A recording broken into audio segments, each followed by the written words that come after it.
Fala, meus caros, tudo bem com vocês?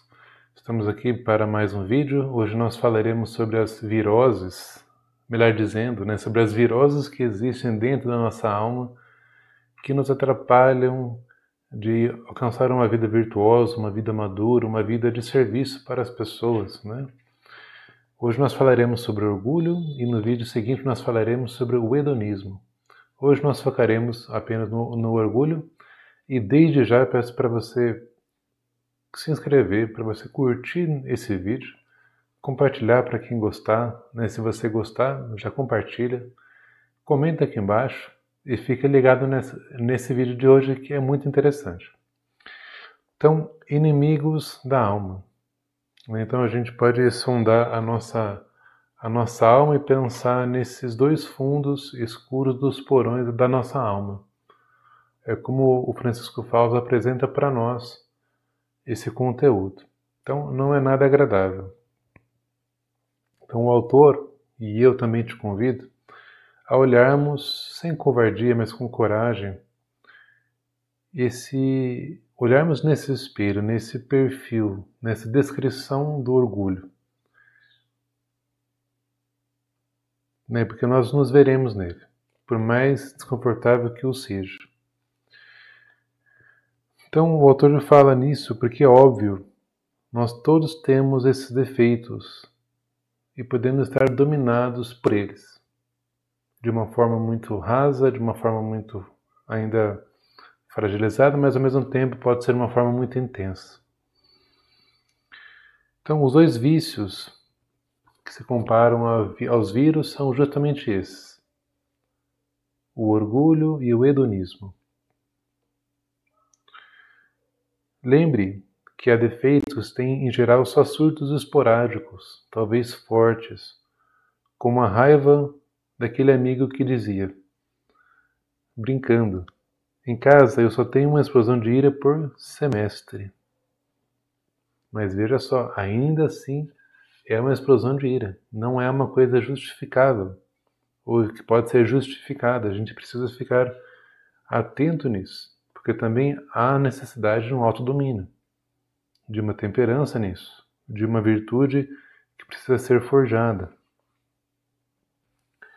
Mas essas duas viroses, esses dois vírus, o orgulho, podem contaminar toda a nossa vida, todo o nosso esforço.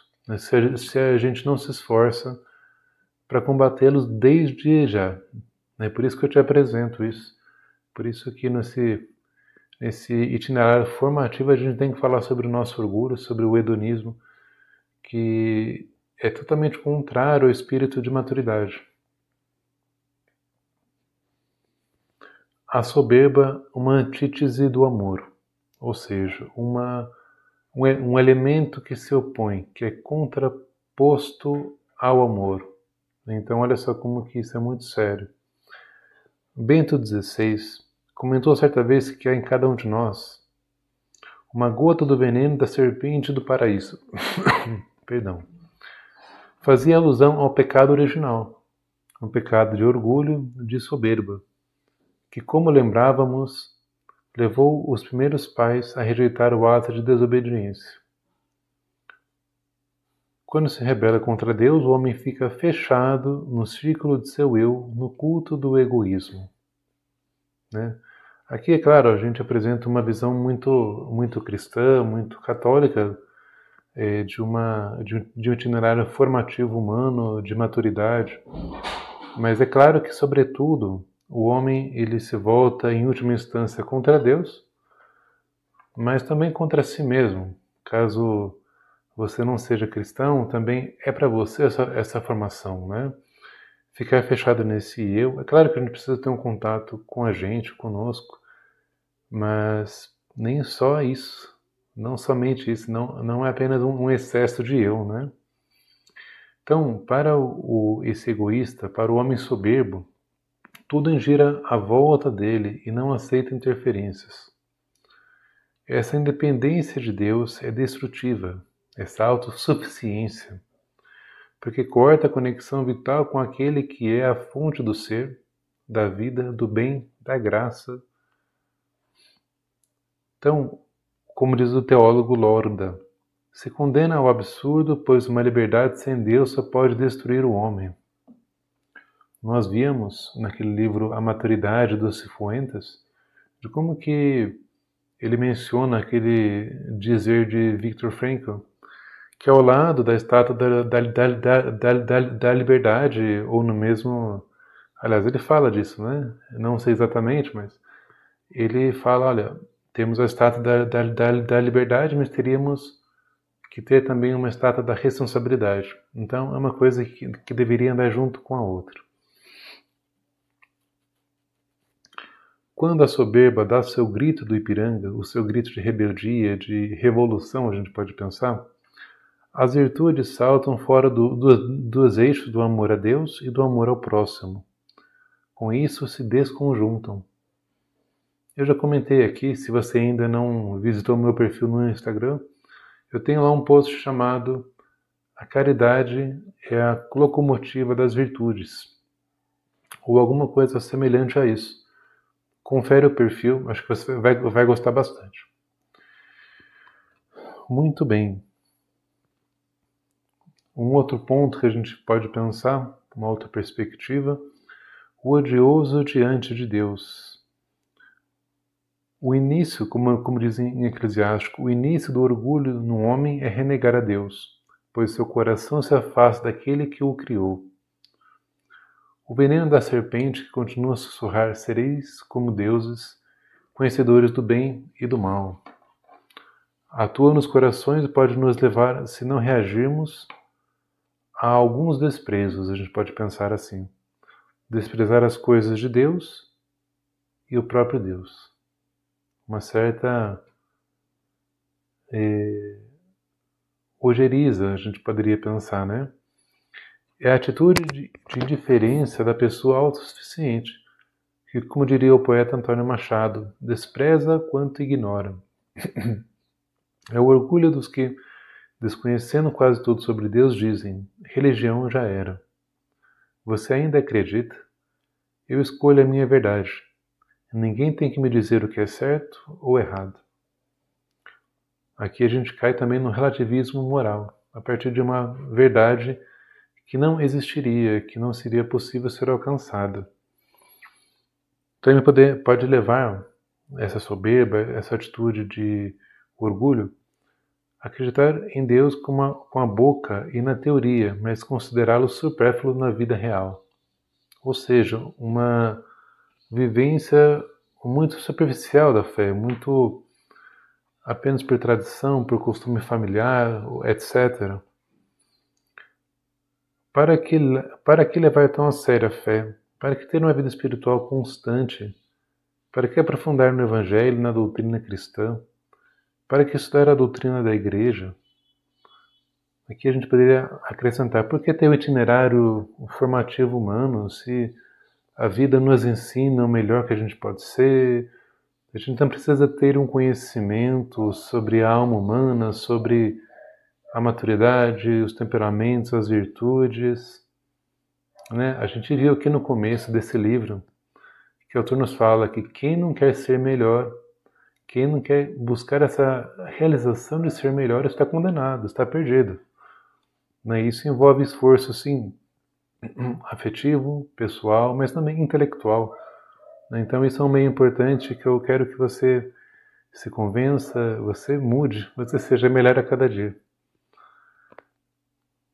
Então, alguns, quando muito, aceitam Deus como um servente útil, como alguém que fosse ali uma pessoa que o serve, e não ao contrário. Então, essa autossuficiência, em nome de uma liberdade laica, de uma política, de uma sociedade laica, pode ser, né, a autossuficiência ela conduz a isso, leva a uma criação de uma cultura, de uma política, de uma legislação que expulsa Deus e o coloca no banco dos réus, fora da lei. Defender a verdade moral e os mandamentos de Deus já se tornou um crime em alguns lugares. Ou seja, hoje em dia é crime você falar a verdade. Eu, enquanto psicólogo, não quero influenciar ninguém a tomar aquilo que eu acredito como uma verdade. Eu apresento um conteúdo me colocando sim como católico, mas não influenciando ninguém a pensar como eu. E também o contrário deve ser verdade. Deve ser verdadeiro. Quem defende a verdade do ser humano cai na censura da mídia e até na condenação dos tribunais. Ou seja, a cultura do cancelamento, que a cada dia parece ser ainda mais forte. E então, muita gente boa, amedrontada por essa ditadura da modernidade, desiste de defender a verdade e se acomoda ao politicamente correto. Era um tempo, lá pela década de 60, 70, acho que 80 inclusive, aqui no Brasil você tinha algumas piadas que poderiam ser ditas, mas que hoje em dia, pelo amor de Deus, hoje a gente não tem mais espaço para isso. Né? Acaba sendo ali politicamente correto e qualquer coisa acaba sendo muito pesado. Então, tratamos sobre o odioso diante de Deus e também perante a sociedade. Agora, odioso diante dos homens. Pensemos o coração como um instrumento de corda. Quando as cordas são tocadas pela bondade e pela sinceridade, saem de dentro as notas do amor.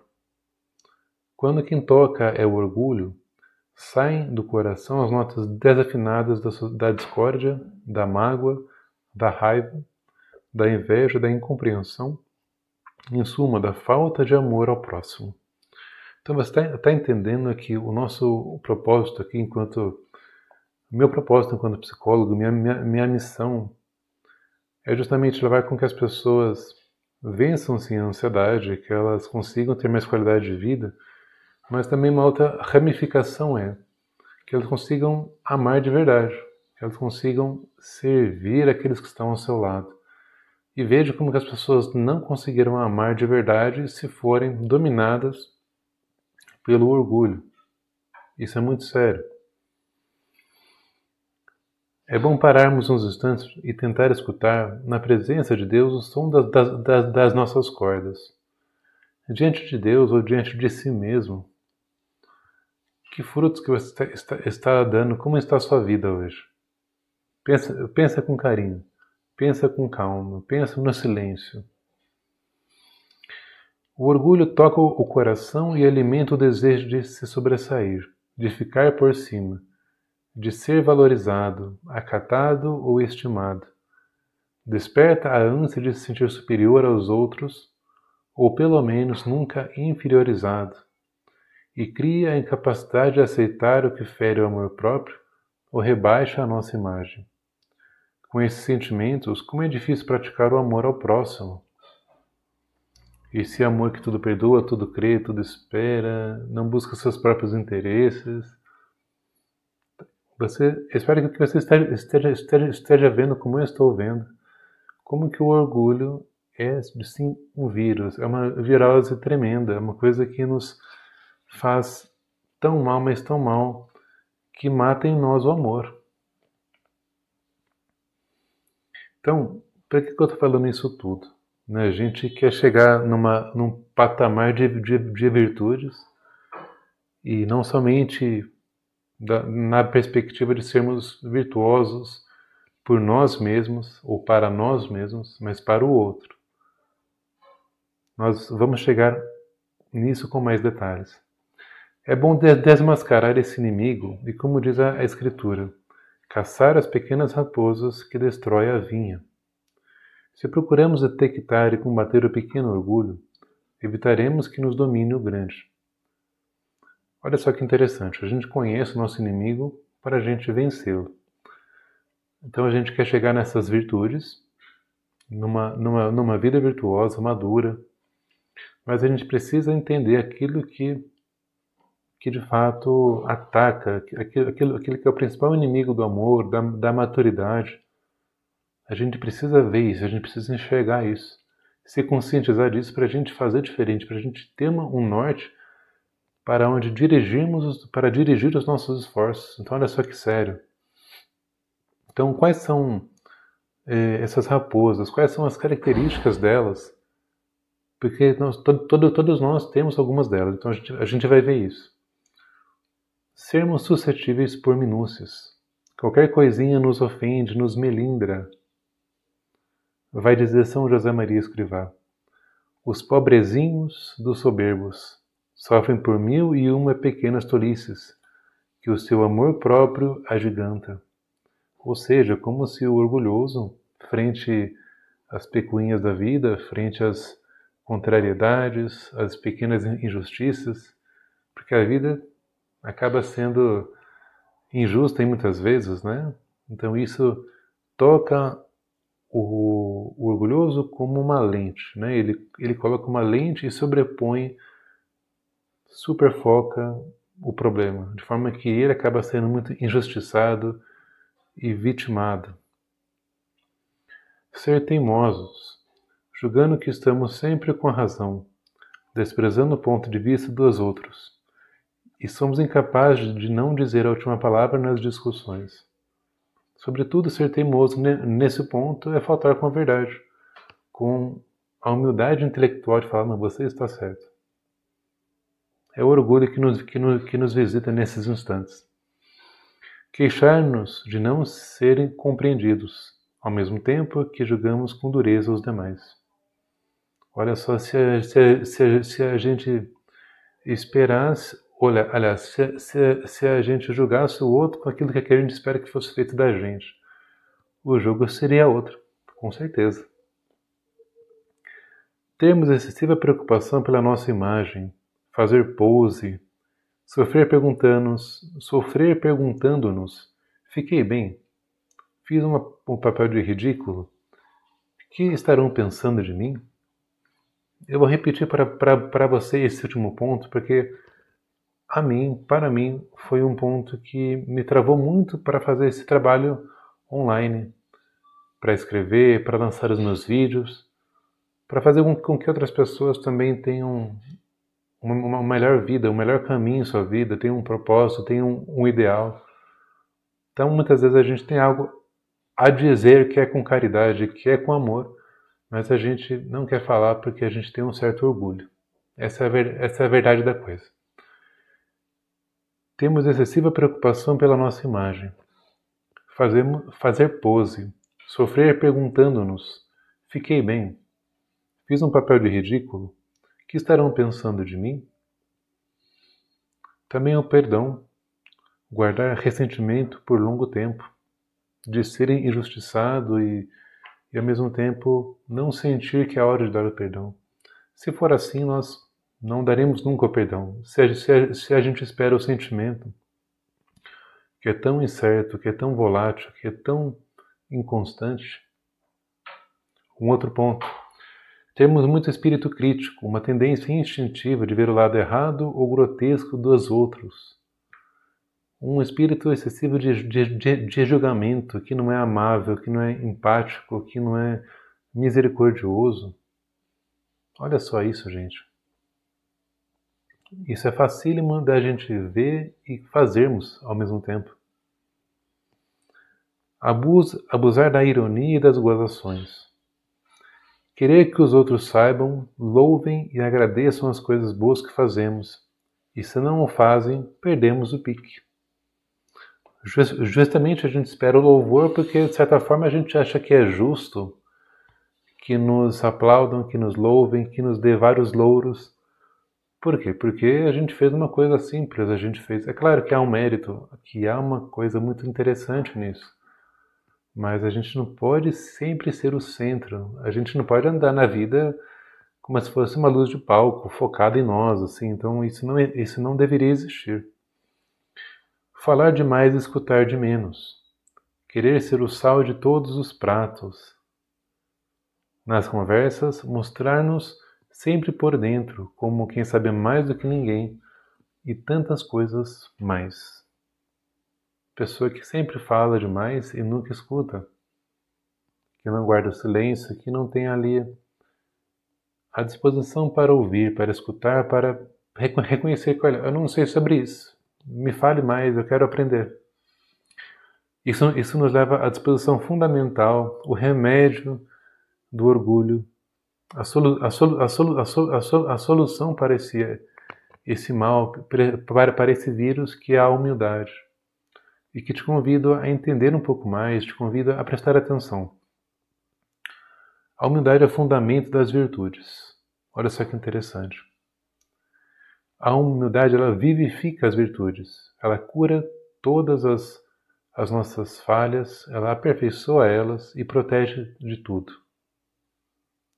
É como nós encontramos nas Sagradas Escrituras.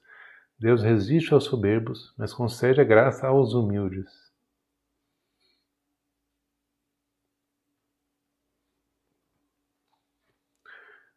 Então, a partir do ponto da graça, né, nós falamos desse itinerário formativo, que é um esforço humano, que Aristóteles já chamava de ética lá atrás, na antiguidade, mas nós também temos o toque da graça, a influência da graça que aperfeiçoa ainda mais a nossa personalidade, a nossa vida.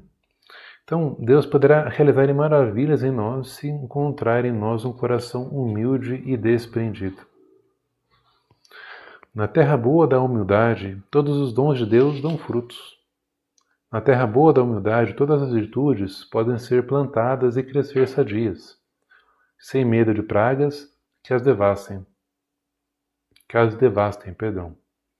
Na terra boa da humildade, todos os erros podem ser reparados e as perdas resgatadas, e acabam assim desabrochando em frutos agradáveis a Deus e ao próximo. Com razão dizia São José Maria Escrivá: pela tenda da humildade vai-se a toda parte, fundamentalmente ao céu. Aqui nós encerramos a nossa leitura e, como sempre, eu faço meus comentários finais, as considerações finais. Humildade, nesse sentido, não é um vitimismo, não é um complexo de inferioridade. O excesso de complexo de inferioridade, como nós vimos, de pensar nesse eu, de querer ficar bem na pose, e por querer ficar bem na pose, eu não dou nenhum passo, porque eu tenho medo de errar, eu tenho uma falha de errar, eu tenho um medo de uma falha, então isso também é uma falsa humildade, e também uma falsa humildade, ela é descarada, ela cai por terra uma hora. Até mesmo, como diz aquela música, a verdade é como o sol, né, e revela ali o orgulhoso, o soberbo. Então esse foi o nosso vídeo sobre o orgulho. Espero que você tenha gostado, que você tenha entendido. Se você não entendeu, eu te convido a reassistir, rever esse nosso vídeo de hoje. Se você chegou agora no canal, conheça os outros vídeos dessa formação, desse itinerário formativo. Eu vou deixar aqui embaixo os vídeos sobre os temperamentos, sobre a maturidade. Então, se você ainda não é inscrito, se inscreve, curte esse vídeo, comenta, me diz o que você achou, como que tá o seu coração nesse processo formativo, como estão os seus esforços nisso. E compartilha com quem você achar que pode ser necessário, com aquela pessoa que também tem uma dificuldade de ser diferente, que está no processo aí de amadurecimento e você quer dar aquela empurrada, tá bom? Então, até a próxima, pessoal. Até mais.